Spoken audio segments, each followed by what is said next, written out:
Hello, I like to make today old-fashioned ice buns. And what we need for recipe? We need first of all line 2 baking trays with non-stick baking paper and set aside. And what we do is next we need 225 milliliters or one full sort of type of a cup of full cream milk. Place in a small bowl. You can heat in a saucepan and just place in a small bowl, or you just can simply heat in a small type of a metal bowl straight away. So heat the milk until it's hand hot. What this means basically, it's just hotter than lukewarm, but not hot. So it's just slightly warmer than lukewarm. So what we do is next, we add 10 gram or 1 teaspoon of active dry yeast. So we add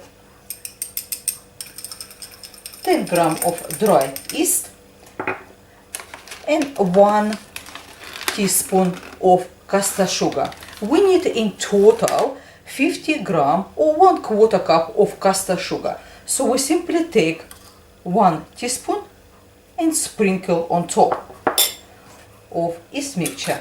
Whisk to combine, and what we do is next we allow to rest for about 6 to 8 minutes until the yeast has formed a thick foam on top of milk.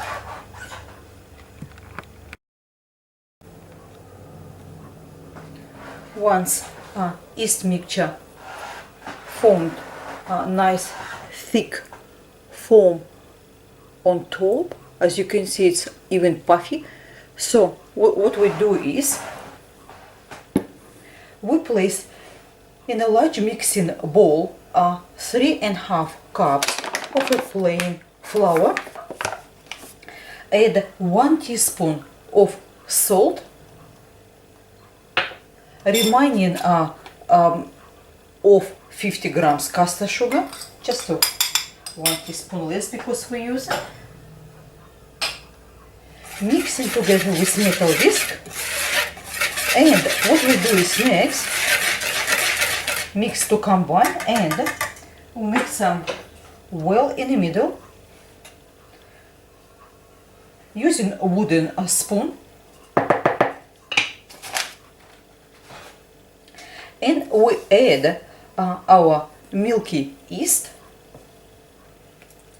As you can see, it's nicely formed now, yeast.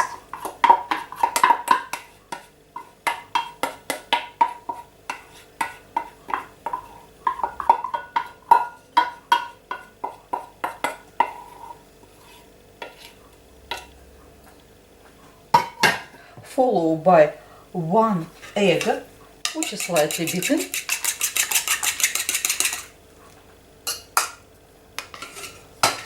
and 50 gram of butter softened.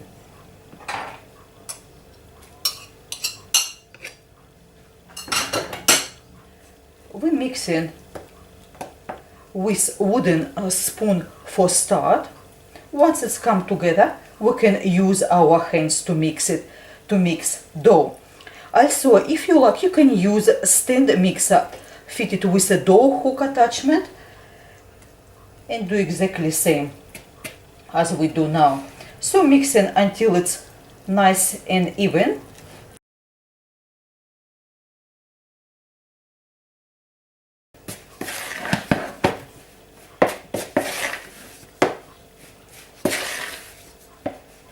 Once mixture come into rough type of dough, as you can see, we practically absorb entire flour. So amount we put it. So place plain flour on your working surface, and what we do, we just bring this dough together using hands to bring it. And we need for about 5 to 10 minutes until dough is soft, smooth and elastic. Once dough is formed into soft, smooth and elastic, what we do is take a large bowl, use cooking spray and just grease a little bit around it to make sure it's nicely coated, just a little bit, not too much.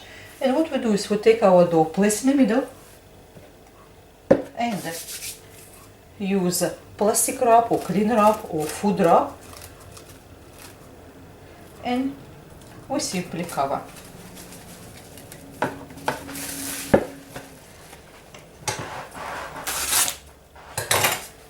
Once we're done that, what we do is we just make couple holes and with scissors. So what we do is next we leave the bowl in a warm draft-free spot for about an hour or until dough has doubled in size.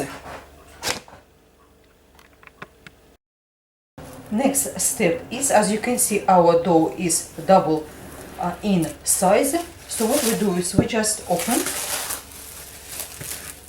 and just a nice quick punch. Slightly floured working surface with plain flour. Invert dough onto working surface and just knead slightly, just for 30 seconds, just to bring it again together. So what we do is next, we divide this dough into 12 equal portions, which can be formed as a round bun or long finger shapes. So place half right here, and what we do is from this half we will make 6 buns, and from other one 6. So in total we get 12 equal pieces. So what we do is next we just simply divide it on half, and each half we divide on 3 pieces. So we roll it into round or long finger buns. So what we do is then we arrange 6 buns on each prepared baking tray, leaving plenty room between them. So just keep going, shape it.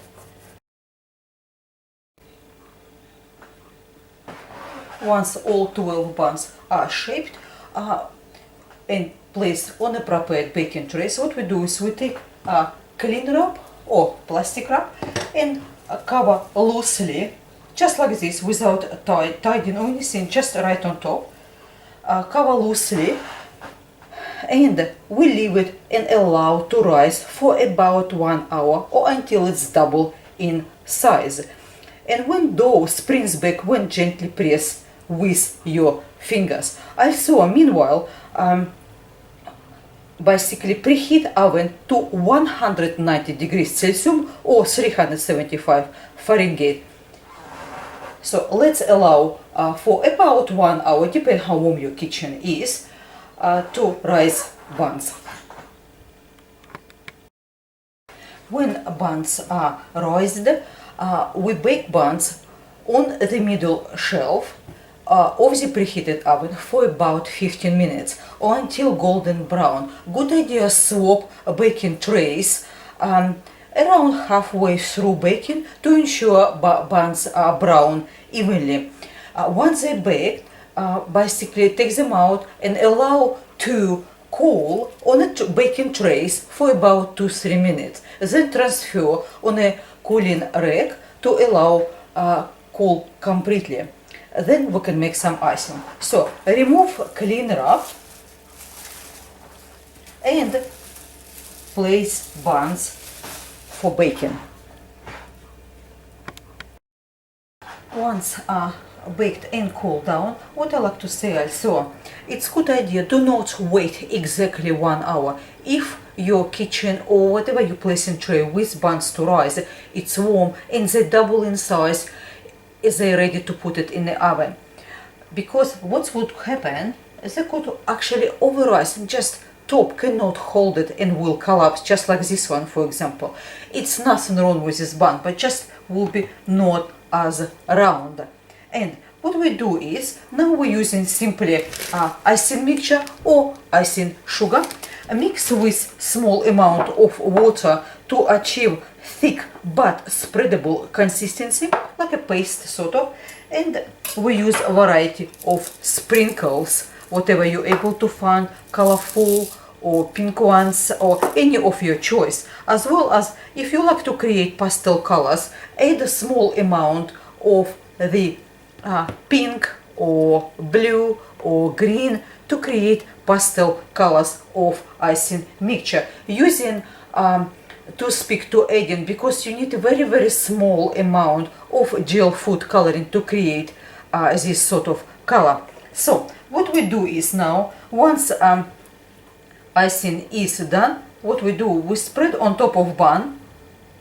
Do not spread right to end, because it could run on the sides, which is, you want to have a nice neat bun. And we just spread it all just like that, and we sprinkle with colorful sprinkles on top to create great appearance of icing on the bun. So keep going to create all various colors and various sprinkles. And just bring up a little bit closer, make sure you're able to have a look on variety of buns. I hope you like this sort of recipe. Thank you very much for your time with me today. Everything will be in the description box. Until next time, goodbye.